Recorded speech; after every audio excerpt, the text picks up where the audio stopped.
अस्सलाम वालेकुम नाज़रीन, सिंध टेलीविजन न्यूज़ जे पारां मां आहियां तव्हांजो मेज़बान फयाज़ नाज। नाज़रीन, जून जो महीनो आहे ऐं रिवायतुनि जे बिल्कुलु उन्ही खे पासदारी कंदे असां हिकु दफ़ो ॿीहर पोस्ट बजट ट्रांसमिशन सां गॾु तव्हां वटि मौजूदु आहियूं।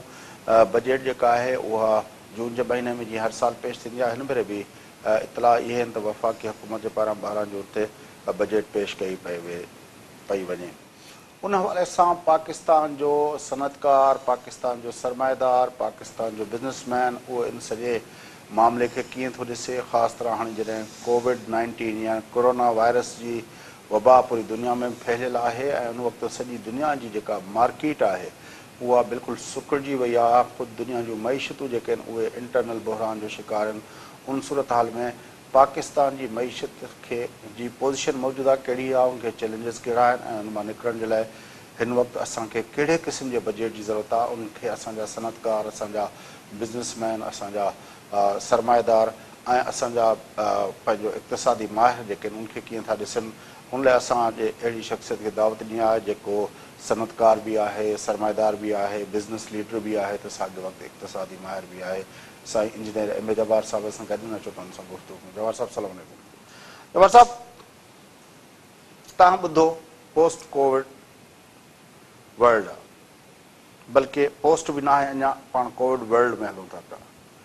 उनमें असांजी मईशत जी मौजूदा सूरत हाल कीअं था ॾिसो? ॾिसो, पाकिस्तानी मईशत जेका आहे सा अॻु में ई कमज़ोर हुई ऐं पाकिस्तानी मईशत 2000 जेकॾहिं असां चवंदासीं 8 खां वठी 18 ताईं पाकिस्तानी मईशत में तमामु घणियूं कमज़ोरियूं जेके आहिनि जेके सस्टेन कंदी रहियूं। कंहिं बि स्टेज ते 2008 खां 18 जो मां ॻाल्हियूं थो कयां, कंहिं बि स्टेज ते असां हिनखे इहो नथा चई सघूं त इहो हिकिड़ो लास्ट डिकेड हो। तव्हां हिकिड़ी मशहूरु पाकिस्तान जे बारे में ॻाल्हि ॿुधी हूंदी त 1990s में जॾहिं दुनिया में हिकिड़ी सर्जिंग हुई, इकोनॉमीज़ वधनि पियूं ऐं पाकिस्तान जे लाइ हितां जे इकोनॉमिस्टनि चयो त बाबा Pakistan has lost the decade, Pakistan इहे 1990s विञाया।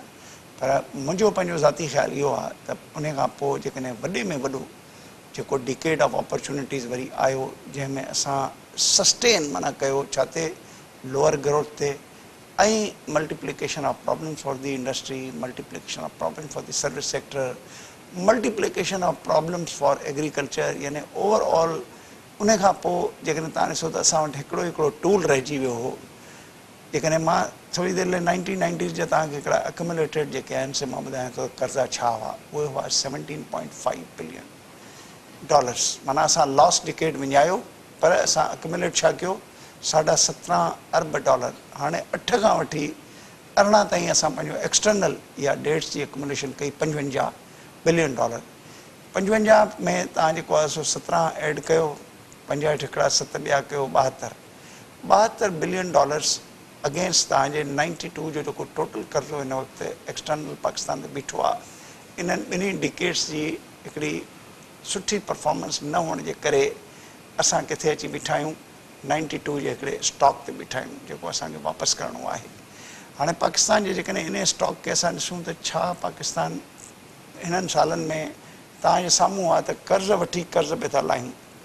तव्हां रिपीटेडली जेको आहे सो फाइनेंस एडवाइज़र्स जे वातां इहो ॿुधंदा हूंदव त हिन साल असांखे 1.75 लाहिणो आहे, पोएं साल असां ते डिमांड 4 बिलियन जी, माना कर्ज़ वठी कर्ज़ वेठा लाहियूं। डेवलपमेंट इकोनॉमिक्स में कर्ज़ वठी कर्ज़ लाहिण वारो जेको तरीक़ेकार आहे उहो ग़लति आहे। तव्हांजी डेवलपमेंट कोन थी सघे।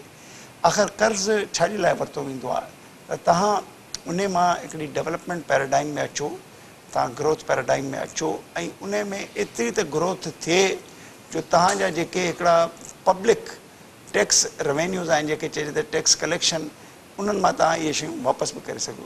को बि माण्हू तव्हां आहियो फॉर एग्ज़ाम्पल जेकॾहिं को धंधोदारी करणु था चाहियो, नंढे में मां चवां थो थीरीज़ ऐं जनरलाइज़ेशन जे बजाए असांखे ख़बर आहे त सॼी जेका मईशत आहे उनजा 3 मेजर सेक्टर थियनि था, इंडस्ट्री, एग्रीकल्चर ऐं सर्विस सेक्टर।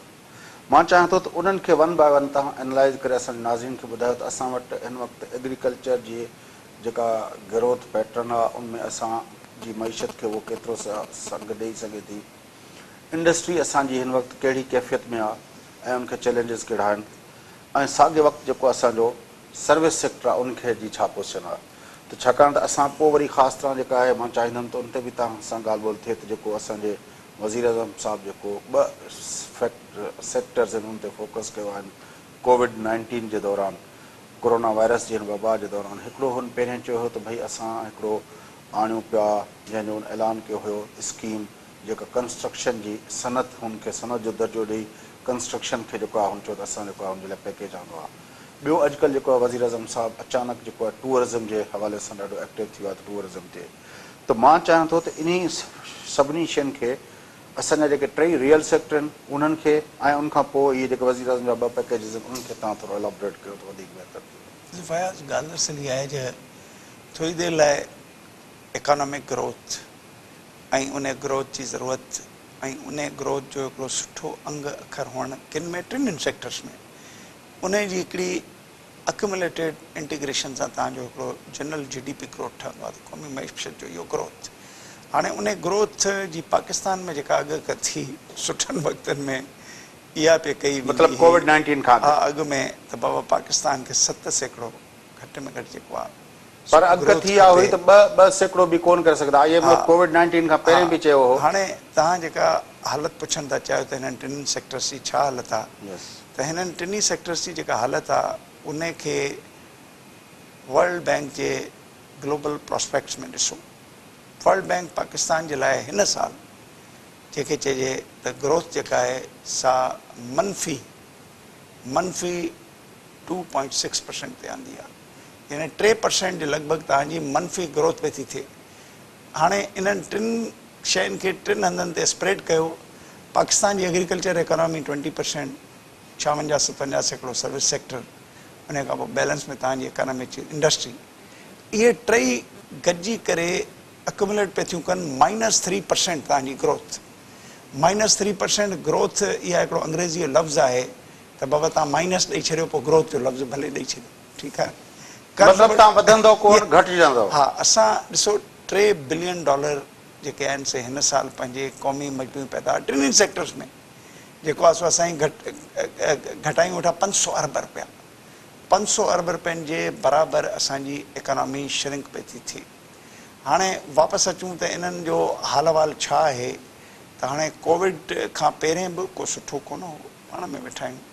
जंहिं मुल्क जी इकोनॉमी ऑन एन एवरेज 3.5 खां 3.8 ते 2008 खां वठी 18 ताईं उन परफॉर्म पे कयो त उन में सघ का बि कोन हुई। उन में हिकिड़ी सघ नज़र आई, एफर्ट्स, लोन्स वठो लोन्स वापसि कयो, लोन्स वठो लोन्स वापसि। इहे लोन्स जेके आहिनि से हिन अवाम जे मथां जेके आहिनि से हिकिड़ी मां चवंदुसि त हिकिड़ो स्टॉक आहे जेको रहंदो न सही। पर उनमें जेको आहे कुझु शयूं थियूं न, मिसाल तौरु 2008 खां 2013 वारो जेको पीरियड हुयो पाकिस्तान जे अंदरि बिजली जो तमामु वॾो बहरान रहियो जंहिंजो इम्पैक्ट पियो। उनखां पोइ जॾहिं नवाज़ शरीफ जी हुकूमत आई त उन पंहिंजो बिजली जे बहरान खे हल करण लाइ एफर्ट्स वरितियूं। उनमें जेको आहे जेको थियो तव्हांजे साम्हूं थियो, उन्हनि अचण सां जेको आहे मंशा साहब ऐं ॿियनि खे पैसा ॾियण लाइ जेको सर्कुलर डेट जे नाले में चयो त भई हे ॾींदासीं त पोइ असांजी बिजली जो बहरान जेको आहे उहो इमीडिएट जेको नुक़सानात आहिनि उहे ख़तमु थींदा। उनखां पोइ वरी हुननि प्रोजेक्ट्स जी लॉन्चिंग शुरू कई।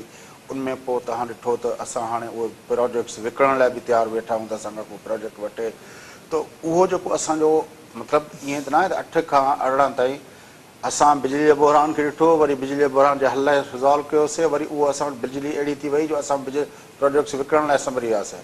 त इहो त चइबो त असांजी हुकूमतुनि कुझु कयो त सही न, पोइ हाणे सही कयूं या ग़लति कयूं उहो त हमेशह जेका आहे सा हिकिड़ी स्टेबल इकोनॉमीअ में उनजो अंग्रेज़ी जो लफ़्ज़ इस्तेमालु थींदो आहे कैरी फॉरवर्ड इफेक्ट। उहा उन खां वधीक स्टेबलाइज़ थींदी आहे, इम्प्रूव थींदी आहे। तव्हां बिजली जी ॻाल्हि कई, मां थोरी देरि लाइ तव्हांखे जेकॾहिं इहो चवां त बिजली जा जेके प्रोजेक्ट्स लॻा उहे मां सवाइ क्रिमिनल एक्ट्स जे ऐं फ्रॉड्स जे अलावा उन में ॿियो कुझु बि कोन्हे। हाणे तव्हां मूंखां पुछंदव छो, तव्हां IPP जी रिपोर्ट पढ़ी वठो, तव्हांजे साम्हूं पई अथव। ॾिसो न, तव्हांजी IPP जी रिपोर्ट पढ़ो आहे, 2 महीननि जे लाइ डेफर कई अथनि न। पोइ इन करे डेफर कई अथनि जो कुझु तमामु जेके आहिनि जिन जा मुहांडा तमामु सुठा हुआ उहे गॾु वेठा आहिनि उते कैबिनेट में। मुंहिंजो ख़्यालु आहे कुझु उन्हनि जो हिकिड़ो असरु आहे।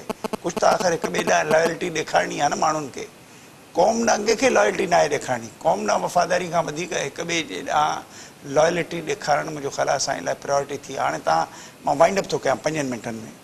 पावर तव्हां चओ भई पावर इम्प्रूव थी वियो हिन वक़्तु जेकॾहिं पावर इम्प्रूव तव्हां चओ था थी जेको उन वक़्तु गवर्नमेंट चयो, मां पंहिंजे तरफ़ां कुझु नथो चवां। पावर इम्प्रूव थियो हिन वक़्तु गवर्नमेंट जेका आहे सा 2000 अरब रुपयनि जो हिकिड़ो सेकुलर डेट खयों वेठी आहे जेको क़ाबिले अदायगी आहे इन्हनि खे। उन खां पोइ ॿियो रेट्स तव्हां मूंखे ॿुधायो त पाकिस्तान में जेके बिजली जा रेट्स आहिनि रीजनल रेट्स जे मुक़ाबले में घणा हुअण खां पोइ जेको वधि में वधि हिननि जो नुक़सानु आहे उहा आहे त सभु इहे बिजलीअ जा घर कैपेसिटी टैक्स सवली सिंधीअ में चऊं त तव्हां हलायो या न हलायो चवंदा आहिनि त पे और टेक पर तव्हां या त पैसा ॾियो या बिजली खणो।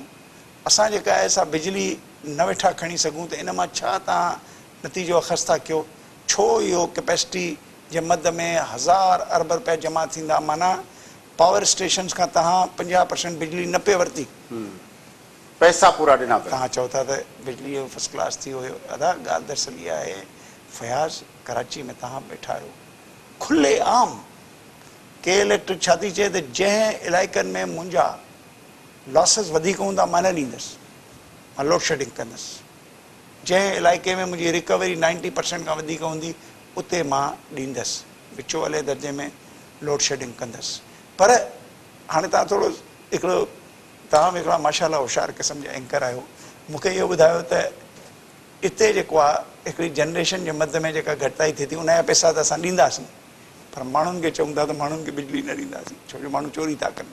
मूंखे लफ़्ज़ चोरी जो इहा मिथ आहे हिकिड़ी हक़ीक़त में पाकिस्तान में एॾी चोरी वारो रुझान या एॾी चोरी कोन्हे जेतिरो इहा मिथ अथव लॉसिस आहिनि इनएफिशिएंसी आहे करप्शन आहिनि। मां त हैरान उन ॻाल्हि ते थींदुसि त जॾहिं नवाज़ शरीफ़ आयो शुरूअ में त उन चयो त मां एफिशिएंसी इम्प्रूवमेंट जे ज़रिए पावर सेक्टर खे ठीकु कंदुसि पर हुनखे नए भई FIA खे मुतहरिक करे छॾियऊं त वञी चोरी पकड़ियो चोरी किथां वञी पकड़ींदा। पर साईं मां वरी उन ते चवां थो त इंडस्ट्रियल सेक्टर जेको आहे तव्हां बि माशाल्लाह सनअतकार आहियो तमामु सीज़न्ड ऐं सीनियर सनअतकार आहियो तव्हां मूंखे बार बार सरमाएदार न चवंदा सरमाएदार त आहियो न। कनोटेशन में वरी ॿियूं ॻाल्हियूं आहिनि पर जेकॾहिं इहो त आहे मतिलबु इहो ठपो त तव्हांखे लॻियल आहे न। पर ॾिसो तव्हां हिकिड़ा माशाल्लाह मुस्तनिद क़िस्म जा एंकर आहियो तव्हांजी पंहिंजे सोच जे हवाले सां सरमाएकार जी डेफिनेशन कुझु ॿी आहे ठीकु आहे सही इंडस्ट्री जी इंडस्ट्रियल सेक्टर खे छा असांजो जेको आहे पंहिंजो असांजे फेडरेशन जे पारां रिकमेंडेशन्स वेंदियूं आहिनि हर दफ़े बजट जे हवाले सां हिन भेरे फेडरेशन जी छा स्टडी छा आहे ऐं जो छा तजवीज़। ॾिसो मां बि हुन बजट कमेटी जो मेंबर आहियां फेडरेशन में असांजो जेको फोकस रहियो आहे उहो इहो रहियो आहे त नो न्यू टैक्सिस के बि नवां टैक्स न लॻायो ऐं प्रेज़ेंट टैक्सिस जेके आहिनि उन में ख़ासि करे GST ते असांजो तमामु घणो इसरार हो त इहो रेट कुझु वधीक आहे 17% जेको कंज़्यूमर खे डिस्करेज थो करे उन जी कास्ट ॾींदे कंज़्यूमर ॾींदो न तव्हां ॾींदो ऐं कंज़म्पशन खे वधाइण लाइ इनखे थोरो घटाइजे पर मां घणो उमेदवार न आहियां त को घटाईंदा उनजा रीज़न्स इहे आहिनि त IMF चए थी त 5100 अरब रुपया रखो हीअ चवनि था 4700 माना हिननि खे हिन वक़्तु IMF जे प्रोग्राम में पंहिंजो पाण खे मुस्तफ़ीज़ ॾेखारण लाइ हिकिड़ो अंगनि अखरनि जो खेल खेलणो। हाणे वापसि अचूं ॿी मेजर डिमांड छा आहे ॿी मेजर डिमांड इहा आहे त भई हिकिड़ा टर्न ओवर टैक्सिस आहिनि टर्न ओवर टैक्स लाइ असां चऊं था त उहे माण्हू जेको नुक़सानु करे उन खां छो था टर्न ओवर टैक्स वठो यानी उन्हनि लाइ असां हिकिड़ी डिमांड कई आहे। मां घणो उमेदवार न आहियां त उहो हिन वक़्तु 1.5% आहे उहो घटिबो छो जो FBR चवनि था जेकॾहिं असां घटाईंदासीं त इन जे इहो त 1000 अरब रुपयनि जे मथां 1.5 पिया था वठूं घटाईंदासीं त इहा जेका घटाइण आहे इहो अंग अखर ॿियो किथां कीअं कंदासीं जॾहिं त तव्हां चओ था नो न्यू टैक्सिस इहा ॻाल्हि आहे। हाणे वरी कॾहिं असां ॿियनि ॻाल्हियुनि जे तरफ़ अचूं त असां चऊं था त भई हिन मुल्क में को 50 खां वधीक विदहोल्डिंग टैक्सिस आहिनि असां चऊं था उन्हनि खे घटायो ख़ासि करे असां चऊं था जंहिंखे तव्हां चओ था त टैक्स पेयर आहे हालांकि मुंहिंजी पंहिंजी जेका थियरी ॿी अथव सभु टैक्स पेयर आहिनि इहो बि हिकिड़ो वॾो कूड़ अथव मिथ आहे इहा बि हिकिड़ी नॉन रजिस्टर्ड रजिस्टर्ड न टैक्स पेयर न हे न मां तव्हांखे एक्सप्लेन कंदुसि 5 मिंटनि में जल्दी सां त इहे जेके विदहोल्डिंग टैक्सिस जो पोर्टफोलियो 50 खां वधीक आहे इन में उहे माण्हू घणो शिकार अथव जेके रिटर्न माना हिकिड़ो पनो न वेठा रुगो भरी पनो भरण वारो छा थो करे वधीक ॾिनल टैक्स वापसि बि वठे थो, एडजस्ट बि करे थो। पनो न भरण वारो सभु वीचारो विञाए वेहे थो जेके टैक्सिस भरे थो। हाणे वापसि अचूं, असांजो ख़्यालु इहो आहे त इहे 50-60 टैक्सिस मां ख़ासि करे जेको रजिस्टर्ड पर्सन आहे उनखां त न वठो न यार, उहो तव्हां वटि मौजूदु आहे, उन खां छो वेठा वठो? विदहोल्डिंग त तॾहिं कबी आहे तॾहिं तव्हां चवंदा आहियो कंहिंखे त यार का सूती छॾे वञु, घर में का गिरवी छॾे वञु, का अमानत छॾे वञु, जॾहिं वापसि ईंदे त तोखे उहा अमानत वापसि कंदासीं। बाबा उहो माण्हू त तव्हां वटि सॼे सिस्टम में हर हंधि अवेलेबल आहे, तव्हां उनखे छो जेको आहे सो उनखां इहा अमानत वठो था? ऐं इहा अमानत एतिरी नो न्यू आहे, टैक्सेस, ॾिसो, जीएसटी में घटिताई ऐं टर्नओवर टैक्सेस में टर्नओवर घटि। प्लस तव्हांजे विदहोल्डिंग टैक्सिस जेके आहिनि से तव्हांजा 50% खां वधीक इनकम टैक्स में विदहोल्डिंग टैक्सिस अथव। यस, उन्हनि में 20-25% जेकॾहिं उन्हनि खां न वठनि जेके ऑलरेडी आइडेंटिफाइड आहिनि कि अमानत रखो, छॾियो यार हिननि खे, कम से कम कोविड पोस्ट कोविड में जेका तव्हां सवाल कयो कुझु उन्हनि खे रिलैक्स कयो, इनखे चइबो आहे अंग्रेजी में लिक्विडिटी, अवेलेबिलिटी ऑफ लिक्विडिटी। हिन वक़्तु उन्हनि वटि लिक्विडिटी कोन्हे, उहे त हींअर बैंकुनि खां वेठा साल जी लिक्विडिटी त सरकार वटि बि त कोन्हे न साईं, जी। ॻाल्हि इहा आहे त लिक्विडिटी जी पोजीशन सरकार जी बि पर त जेकॾहिं कान्हे। हिकिड़े मूं वटि लिक्विडिटी तव्हांखे जेकॾहिं जेका आहे रिलैक्स रखणी हाणे आहे, 4 मुतालबा आहिनि, तव्हां जेको चओ त नो न्यू टैक्सेस, जीएसटी में घटिताई, टर्नओवर टैक्सेस में घटिताई टर्नओवर टैक्स असां चवंदा ख़तमु कयो, ख़तमु कयो, ऐं चोथो जेको आहे त जेको आहे Withholding taxes विदहोल्डिंग जेके टैक्सेस में taxes घटिताई। आहिनि, इहे उन्हनि 4 मेजर पंहिंजो आहिनि असांजे मेजर फेडरेशन जे पारां 4 मेजर मुतालबा इहे ई आहिनि। मेजर तव्हां चओ त फंडामेंटल इहो ई आहे। अच्छा, उनखां पोइ को पंहिंजो जेको आहे एक्सपोर्ट ड्रिवन को इहो जेको असांजा ख़ासि तरह असांजा हा, उन लाइ एक्सपोर्ट लाइ जेको असांजी जेका ख़ासि तरह टेक्सटाइल वारा दोस्त जेको हूंदा उहो त इहे कीअं तव्हांखे फेडरेशन में विहण ॾींदा? असांजा उन ते मुतालबा इहे आहिनि त टेक्सटाइल रिलेटेड जेके स्कीमूं आहिनि जंहिंमें शयूं घुराइजनि थियूं, एक्सपोर्ट ठाहिजियूं थियनि ऐं वापसि थियूं थियनि, इम्पोर्ट्स फॉर एक्सपोर्ट्स, उन में रिलैक्सेशन कयो। उन में तमामु घणा हिकिड़ा तरीक़ेकार आहिनि, उन तरीक़ेकारनि में मिसयूज़ त थिए वेठो। तव्हां सम्झंदो जेको तरीक़ेकार ॾुखियो हूंदो उहो पैसनि कमाइण जो ज़रियो हूंदो अथव हमेशह। असां चऊं था इहो पैसनि कमाइण वारो ज़रियो इनखे थोरो तव्हां जेको आहे सो कमज़ोर कयो, माना इनखे रिलैक्स कयो। यानी एक्सपोर्ट जे हवाले सां ॿियो बाक़ी रहियो त सरकार जेको आहे सो एक्सपोर्टर्स खे हिन वक़्तु हीउ जेको ज़ीरो ड्यूटी ते पंहिंजो इहो मना करे छॾियो। सरकार चयो इहो असां मां कुझु माण्हुनि ॻाल्हाइण जी कोशिशि कई, मां तव्हांखे ॿुधायां थो। इनखे चवंदा आहिनि SRO 1125। त 5 सेक्टर्स अहिड़ा आहिनि जिन खां तव्हां ज़ीरो रेटेड जेको आहे उन्हनि खे रखो। सरकार इहो कहिड़ा 5? हा, textile, I mean textile, surgical, तव्हांजा स्पोर्ट्स, कारपेट, स्पोर्ट्स कारपेट 4, हा, लेदर, लेदर। इन्हनि में जेको आहे सो असां वरी असांजे माण्हुनि इहा ॻाल्हि कई त इन्हनि खे रिलैक्स कयो। हाणे मां ख़िलाफ़ु आहियां इन्हनि खे रिलैक्स करण जे, मां तव्हांखे पंहिंजो ज़ाती नज़रियो ॾींदुसि, FPCCI जो न। हाणे उहो चवनि था इन्हनि खे रिलैक्स कयो। उते हुन चेयरमैन FBR चयो please don't talk these things, this is now close story, इन ते न ॻाल्हाए। हाणे छो सो हार्श? हा, सो हार्श। हाणे छो, मां तव्हांखे हिकिड़ो दफ़ो टेक्सटाइल जो मिसाल ॾींदुसि। शबर ज़ैदी जेको आहे सो टेक्सटाइल वारनि वटि चार्टर्ड अकाउंटेंट हूंदो हो, ऑडिटर हूंदो हो। हुन उन्हनि जा राज़ खणी करे उन्हनि खे फासायो। मां तव्हांखे हाणे सवले सिंधीअ में थो ॿुधायां। घणा माण्हू मूंखे चवंदा आहिनि त तूं तमामु हिकिड़ो क्रूड लैंग्वेज में थो ॻाल्हाईं, पर मुंहिंजे पंहिंजे ख़्याल में त जेको ट्रुथ आहे, हक़ीक़त आहे, उनखे अगरि सवला परब हुअणु खपनि ॿुॾण लाइ त असां सवले तरीक़े सां ॻाल्हायूं। हुन उते इहा ॻाल्हि कई। मां तव्हांखे वरी मिसाल थो ॾियां त टेक्सटाइल पाकिस्तान जी 9% GDP आहे। पाकिस्तान जी 9% GDP जेकॾहिं $300 बिलियन ते ना लिखो त 27 अरब US डॉलर्स मां तव्हांजी एक्सपोर्ट आहे 12 बिलियन। हलो मां तव्हांखे छॾियां, ज़ीरो रेटेड करे छॾियो। बाक़ी काॾे विया 15, उन्हनि ते त टैक्स ॾियो न।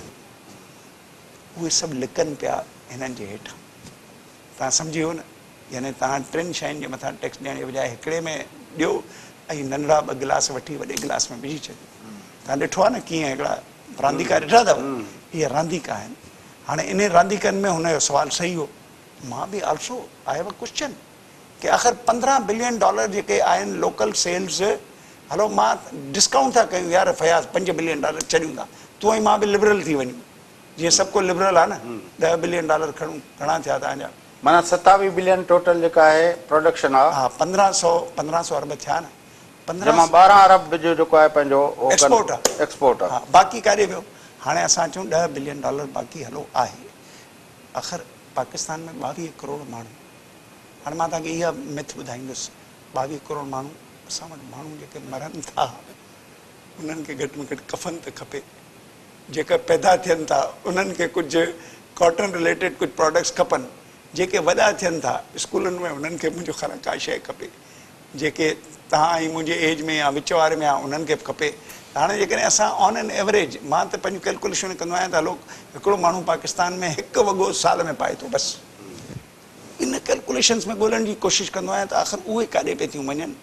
ईअं त न आहे त सभु असां नंगा जेके आहिनि से पैदा थियासीं ऐं नंगा हलूं वेठा, नंगा मरंदासीं।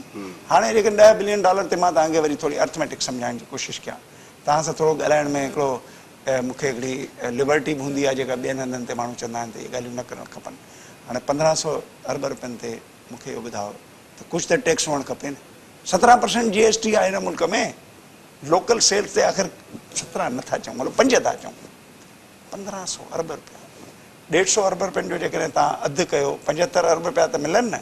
हो चवनि था बाबा टैक्स जेका आहे सा हिते आहे नेगेटिव, कुझु त टैक्सूं ॾियो। इहो हिकिड़ो कॉन्सेप्ट हो जंहिंजे करे इहो मामिलो ख़राबु, इहो मतिलबु 5 ई सेक्टर जेको आहे उहो इन करे। पर जवाब साहब हिकिड़ो वक़्फ़ो इन्हनि खे वापसि कनि था पैसा। अच्छा, तव्हां डॉक्यूमेंट ॾेखारियो, हाणे हिकिड़ो सिस्टम उन्हनि ईजाद कयो आहे, उन सिस्टम में तव्हां जेतिरो तव्हांजी एक्सपोर्ट थिए वेठी, तव्हां जेके पैसा ॾिना आहिनि उहे वापसि था थियनि उहे, यानी वापसी आहे उन्हनि जी। हींअर बि हींअर ताईं 52 अरब रुपया इमरान ख़ान वापसि करे चुको अथव हिननि 2 महीननि में। वक़्फ़ो वठूं था, वक़्फ़े खां पोइ जेके वज़ीर आज़म जा ऐलान हुआ टूरिज़म ऐं कंस्ट्रक्शन जा, उहो असांजी मईशत खे कहिड़ी सघ ॾेई सघंदा, ऐं ख़ासि तरह जेके जॉब क्रिएशन जे हवाले सां हुई त भई आम माण्हू जो चुल्हो ॿरंदो, मज़दूर जो चुल्हो ॿरंदो, उन में केतिरी हक़ीक़त आहे, छा थियो आहे, उन ते गुफ़्तगू कंदासीं। नाज़रीन वठूं था वक़्फ़ो, वापसि अची मुल्क जे मारूफ़ सनतकार, न सरमाएदार न सनतकार साईं इंजीनियर M.A. जब्बार साहब सां असां पंहिंजी गुफ़्तगू खे अॻिते वधाईंदासीं।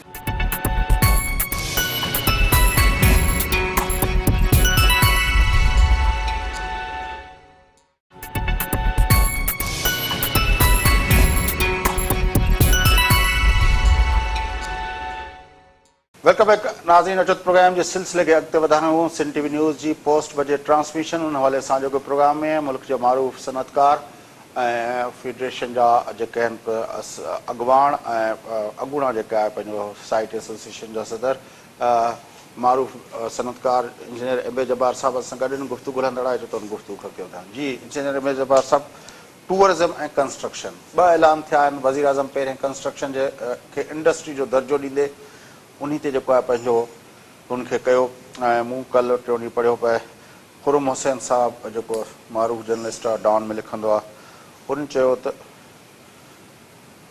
कंस्ट्रक्शन जी इंडस्ट्री सां लाॻापियल जेके इंडस्ट्रीज़ हुयूं उहे सुकड़जनि पियूं। हुन सीमेंट जे लाइ चयो त उनमें 17% जेका आहे उहा लॉस आयो आहे हिन अरसे में। ऐं हीउ जेको पैकेज हुयो उनमें दरअसल जेके टैक्स एवेडर्स हुया ऐं जन करप्शन जो पैसो गॾु कयो हुयो, उन्हनि जे लाइ स्पेस आहे त उहो प्लाटनि जा जेके फाइल आहिनि उन्हनि जी तरसील थिए पई, उहे ट्रांसफर थियनि पिया हिकिड़े नाले खां ॿिए नाले ताईं। बाक़ी न त मज़दूर खे मज़दूरी मिली आहे, न को उन सां लाॻापियल सीमेंट जी इंडस्ट्री खे को फ़ाइदो पियो आहे, न स्टील जी इंडस्ट्री खे को फ़ाइदो पियो आहे, न जेको आहे असांजी ट्रांसपोर्ट सां रिलेटेड जेको आहे गुड्स ट्रांसपोर्ट सां रिलेटेड उनखे को फ़ाइदो पियो आहे। मतिलबु कंहिं बि ॿी सनत सां लाॻापियल, पंहिंजो कंस्ट्रक्शन सां लाॻापियल का बि इंडस्ट्री में ग्रोथ न थियो आहे, उहे सभु किरियूं आहिनि। असांजी बेरोज़गारी बि वधी आहे, सवाइ जो त उहो जेको पैसो जेको करप्शन जो ऐं पंहिंजो टैक्स एवेजन जे थ्रू जेको पैसो गॾु थियल हुयो, उहे जेको फाइल जेके आहिनि उहे हिकु ॿिए ॾे ट्रांसफर पिया थियनि। तव्हांजी स्टडी छा आहे? मुंहिंजी स्टडी इज़ जेका बि आहे उहा तव्हांखे ख़बर आहे, मां हुनखे वरजायां थो। मुंहिंजी स्टडी आहे त इमरान ख़ान जेको आहे सो 2 हिकिड़ा कलीदी ख़ासि जेके आहिनि से वाइदा कया त मां माण्हुनि खे 1 करोड़ मुलाज़िमतूं ॾींदुसि 5 सालनि में, ऐं मां 50 लख घर, जेकॾहिं मुंहिंजो ख़्यालु आहे मुंहिंजी मेमोरी सही कमु करे थी त 50 लख घरनि जा वाइदो हो। हाणे 50 लख घरनि जो जेको वाइदो हो, उन में जेका एम्प्लॉयमेंट इहा 1 करोड़ माण्हुनि जी हुई न, उन खे रनिंग एम्प्लॉयमेंट चइबो आहे। माण्हू जेको आहे थोरी देरि लाइ अचे थो, कंस्ट्रक्शन में कमु करे थो, इहो सी हिकिड़ी राज़ो आहे, हिकिड़ो मिस्त्री आहे, हिकिड़ो को ॿियो आहे, को पेंटर आहे, हे हो, त हिकिड़ी रीज़नेबल ताईं वॾी साइज़ इमरान ख़ान ॾिठी पिए सोच बिल्कुलु ठीकु हुअसि त हिन कंस्ट्रक्शन में इस्तेमालु थींदी। हाणे वापसि अचूं त कंस्ट्रक्शन लाइ अॼु खां 20 सालनि खां मां बि यानी जेको आहे सो ट्रेड पॉलिटिक्स में एतिरो रहियो आहियां त कंस्ट्रक्शन लाइ अक्सर 30 खां वठी 40 इंडस्ट्रीज़ जो नालो ईंदो आहे त उहे हुन सां वाबस्ता आहिनि, उहे हलंदियूं आहिनि। तव्हां सीमेंट जी हिकिड़ी ॻाल्हि कई, सरीअ जी ॻाल्हि कई, तव्हांजे स्विचनि जी ॻाल्हि कयूं, पेंट जी ॻाल्हि कयूं, इलेक्ट्रिक ॻाल्हि कयूं, ट्रांसफार्मर जी ॻाल्हि कयूं, हर शइ हिन 40 वाक़ई 40 खां 50 इंडस्ट्रीज़ आहिनि, उहे हलणु खपनि जेकॾहिं तव्हांजी कंस्ट्रक्शन हले थी। त इमरान ख़ान जी सोच ठीकु हुई। हाणे इमरान ख़ान जेका आहे सा उन लाइ कुझु फाइनेंसिस शुरू में 5 अरब रुपया मूंखे यादि आहे त मुंहिंजे पंहिंजे ख़्याल में काफ़ी मुंहिंजे लाइ मुश्किल सुवाल हो त इहे 50 लख घर, आख़िर 5 लखनि जो ई भला हिकिड़ो घर हुजे, एॾो सारा पैसा किथां ईंदा? हिकिड़ो त या पब्लिक प्राइवेट पार्टनरशिप में अचनि, माण्हुनि खे तव्हां ज़मीनूं ॾियो, भई हे त ज़मीन मुफ़्त, हाणे तूं हाउसिंग स्कीम ठाहे लो कास्ट, इन ज़मीन जी क़ीमत असां एब्सॉर्ब कई, बाक़ी तूं कमु कर, हाणे तूं सिर्फ़ु पैसा वटि छाजा कंस्ट्रक्शन जा। इहे सुठो ई आइडिया हो, गुड आइडिया, जिते माण्हू खे कंहिंजी तारीफ़ करणु खपे या उन आइडियाज़ खे अप्रिशिएट करणु खपे, इहो कजे। जो असां पोइ मुंहिंजो ख़्यालु आहे जेकॾहिं इहो कमु न कंदासीं त हिकिड़े ट्रुथ ऐं नॉन ट्रुथ जे विच में फ़ासिलो न कंदासीं। हाणे वापसि था अचूं, हाणे इमरान ख़ान जेको आहे सो इन लाइ जॾहिं इमरान ख़ान चाहे पियो त इन खे कंहिं तरीक़े सां एॾो मां रिलैक्सेशन में आणियां, हाणे हिते कोविड जे करे तव्हां ॾिसो हिते अची मजबूरी थी पैसनि जी हिकिड़ी अलोकेशन वारे लो हाउसिंग सोसाइटी सां, पोइ वरी चऊं त हला भला ठीकु आहे, माण्हुनि खे कंहिं तरीक़े सां आज़ादु कयूं जेके इन सां मुंसलिक आहिनि उहे कमु कनि। हाणे उन्हनि जी मेन डिमांड हुई त असांखां इहा पुछा न कयो त पैसा असां किथां आंदा, छाकाणि त जॾहिं इहा डिमांड 4 माण्हू कनि त इहो सम्झो त 10 माण्हू पोयां आहिनि जेके पंहिंजा पैसा उन में वाइट था कराइणु चाहिनि। एमनेस्टी स्कीम में तव्हां ॾिसंदव, तव्हां बैंकुनि में विया कोन आहियो, असां त पंहिंजे अखियुनि सां ॾिठो आहे त ॿोरियुनि में माण्हू पैसा खणी आया आहिनि, पर जेको खणी अचण वारे जी जेकॾहिं तव्हां ॾिसंदव न जेका हालति, ईअं त ऐं आयो कंहिंमें आहे लैंड क्रूज़र में कंहिंसां गॾिजी, माना उहो वीचारो कंहिंजो फ्रंट मैन आहे, जीअं सॼो नवाज़ शरीफ़ वारनि हे हो कयो पिए, धंधा थिया पिया, अलाए कहिड़ा बेनामी अकाउंट हे हो, इन में नथा वञूं। मां तव्हांखे हाणे इन फिलोसफी में वापसि थो आणणु चाहियां। हाणे वेरी गुड फिलोसफी, इन चऊं भई हिनखे हो कयो। इमरान ख़ान मजबूरी त जेको चवंदो मां चोरनि खे न छॾींदुसि ऐं जेके बेनामी ऐं इहे पैसा लिकायल, पर वरी बि इन स्कीम में आंदऊं, को सवाल न पुछियो वेंदो, ठीकु आहे, आंदऊं। हाणे हिते जिन आणण वारनि इहो लिखियो, उन्हनि खे इहा ख़बर आहे त FATF जो जेकॾहिं सेकेंड उन खां पोइ ॿियो रिव्यू थींदो, उहो सुवाल हुन खां इहो पुछंदी तव्हां इहो वरी कीअं पाकिस्तान में इन क़िस्म जूं शयूं आंदियूं त पैसनि जी पुछा न थींदी, इन में तकलीफ़ थियणियूं वारियूं आहिनि। पर हलो थोरी देरि लाइ वापसि अचूं त आख़िर इन जी सूरत या इहो जेको बि आइडिया आहे इहो अञा हली न सघियो आहे, छो? Now let us come to the practice.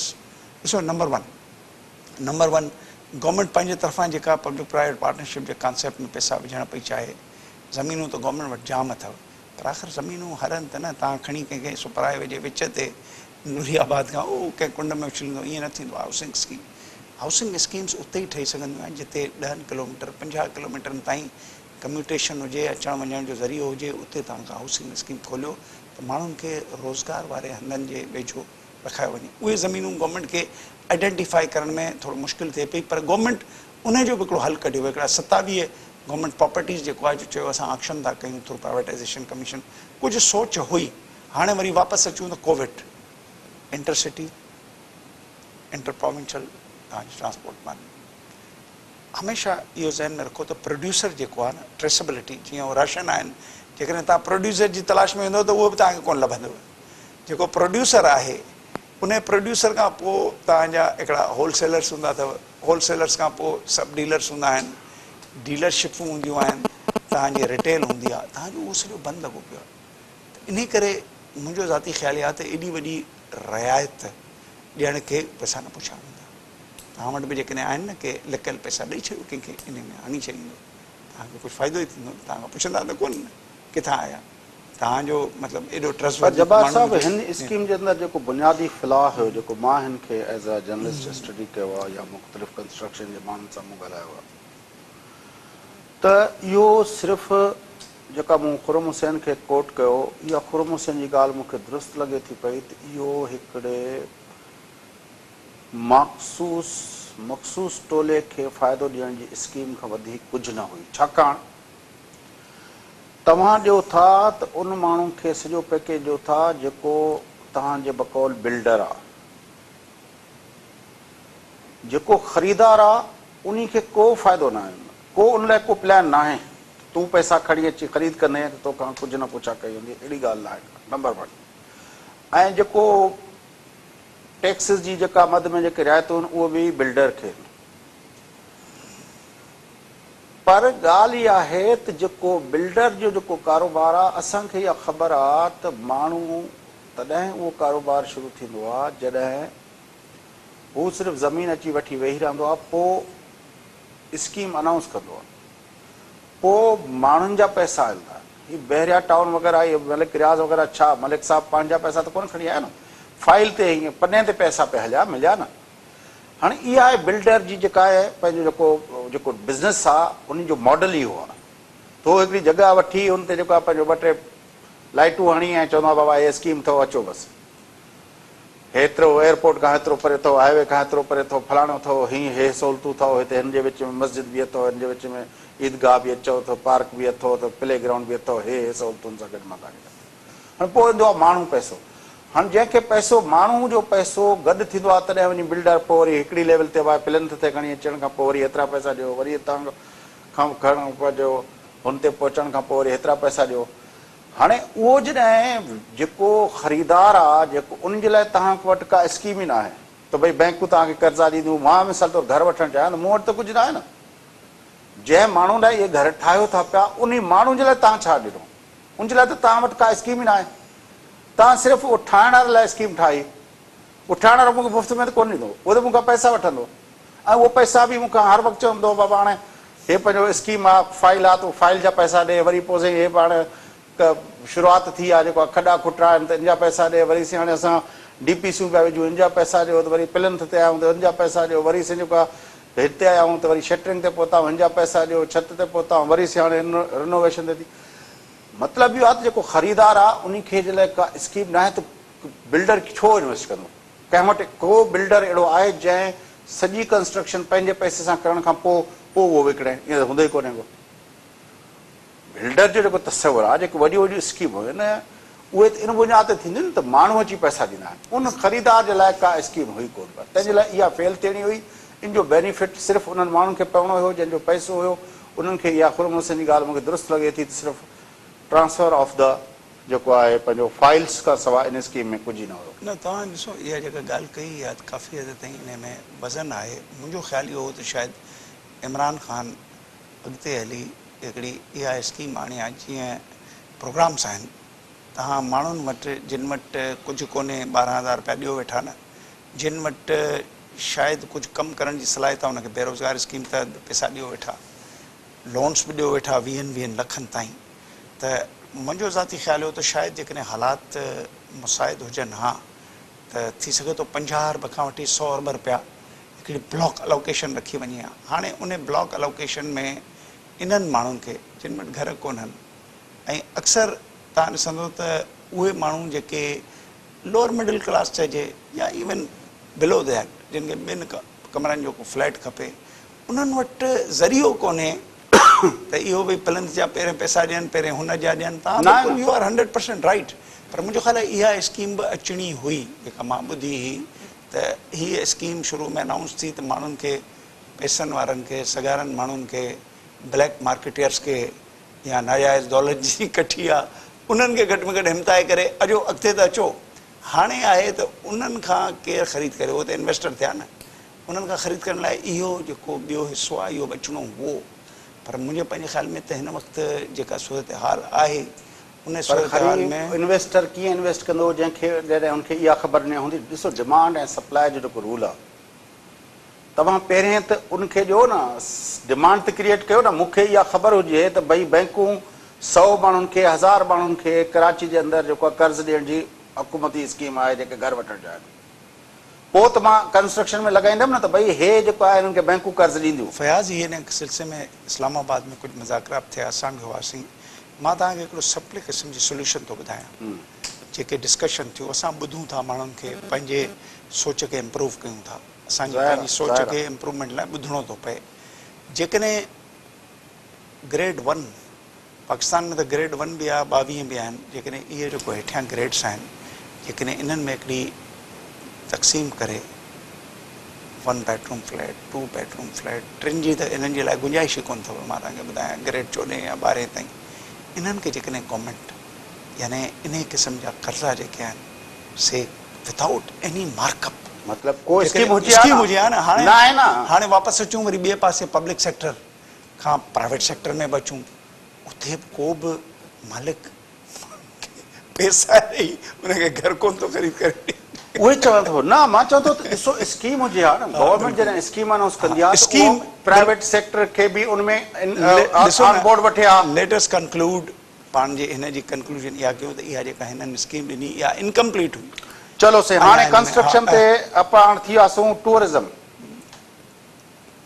Covid में टूरिज़म केतिरी मूंखे इहो ॿुधायो त सवाइ हुनजे ख़ुदा यानी ख़ुदा बंदे करीम जेके असांखे कुझु चङियूं साइट्स ॾिनियूं आहिनि जेके उहे वेठो प्रिज़र्व करे कॾहिं अता झील पैदा थी वञे मुसीबत बि थिए थी कॾहिं मुसीबत हटे थी इहे सभु शयूं यानी इंसाननि जी या चइजे इंस्टीट्यूशनल कंट्रीब्यूशन का ख़ासि न अथव पाकिस्तान में असां त जेको आहे सो यानी इन सॼे एरिया में इन पासे को घुमण फिरण जो हिकिड़ो चांसिस मिलिया आहिनि त तव्हां ॾिसंदो त इहे कुदरत जूं ॾिनल शयूं आहिनि उन जे आधार ते माण्हुनि जेके आहिनि से हुते कुझु रेस्ट हाउसिस से हो खाधे पीते जूं शयूं कुझु हलनि थियूं सिर्फ़ु छा आहे गवर्नमेंट्स खे हिकिड़ो कमु करिणो हूंदो आहे कम्यूटेशन तव्हांखे रोड ठीकु ठाहे ॾियनि रस्ता ठीकु ठाहे ॾियनि उहे बि कोन ठाहिया न, उहे बि कोन ठाहिया न। ऐं उन्हनि एरियाज़ में हिकिड़ी लोकल पोटेंशियल बेस हाइड्रो चलो हाणे पाण हिकिड़ी अञा ॿी शइ ते ॻाल्हायूं था पिया तमामु अलार्मिंग आहे जवाहर साहिबु मुंहिंजे प्रोग्राम जे स्कीम में काफ़ी ॿियूं शयूं बि हुयूं पर मूंखे हाणे चयो पियो वञे त प्रोग्राम जो वक़्तु ख़तमु थियण ते आहे कोविड जे करे रेमिटेंसिस ते जेको इम्पैक्ट पवंदो उनखे कीअं फेस कंदासीं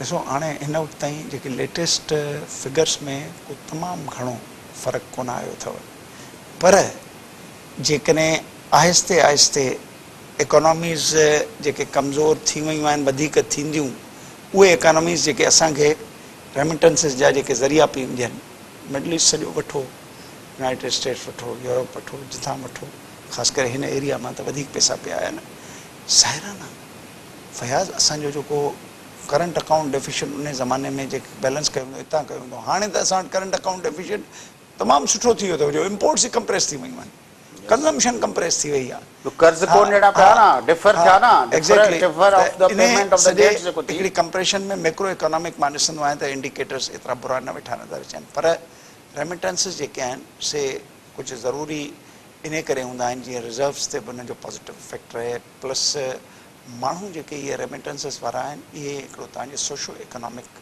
चेंजिस में हिसेदार अथव पंहिंजे घर जी मदद था कनि न पर इहे त ॾिसो था रोज़ स्पेशल जहाज़ वञनि था पिया मिडल ईस्ट जे केतिरनि रास्तनि मां माण्हू खणी था अचनि आईंदा इहे जेको टिनि- बेरोज़गारी ॾिसो, जो आईंदा- हिकिड़ो त बेरोज़गारी जो मक़ामी तूफ़ान आहे ॿियो जेको इहे रेमिटेंसिस ॾींदा हुया इहो जेको बेरोज़गारनि जो तूफ़ान अची हिते वेंदो त इहो छा थींदो हा हाणे हिन में हिकिड़ो दफ़ो हेल ताईं विझड़ाई ताईं तमामु घणो अंग अखर में लाथ कोन आई आहे वरी कॾहिं कॾहिं मां इहो सोचींदो आहियां ईअं त न आहे इहे पैसा असांजा ई आहिनि जेके वापसि पिया था अचनि कानूनी पिया था थियनि अच्छा चलो ठीकु आहे सर तव्हांजी वॾी महिरबानी तव्हां असांखे जॉइन कयो नाज़रीन गुफ़्तगू तव्हां ॿुधी मुल्क जा मारूफ़ सनतकार इंजीनियर एम ए जब्बार साहिब सां गॾु हुआ मुल्क जी मईशत जे हवाले सां ईंदड़ बजट जे हवाले सां फेडरेशन जूं जेके पंहिंजो ऑफ चैम्बर एंड कॉमर्स जूं जेके पंहिंजो जेके तजवीज़ूं आहिनि या उन जेके रिकमेंडेशन्स आहिनि या उनजा जेके मुतालबा आहिनि असांजे सनती सनतकार बिरादरी जो उहे बि तव्हां ते पहुचायोसीं प्रोग्राम जो वक़्तु पूरो थिए थो पंहिंजे मेज़बान फयाज़ नाशा इजाज़त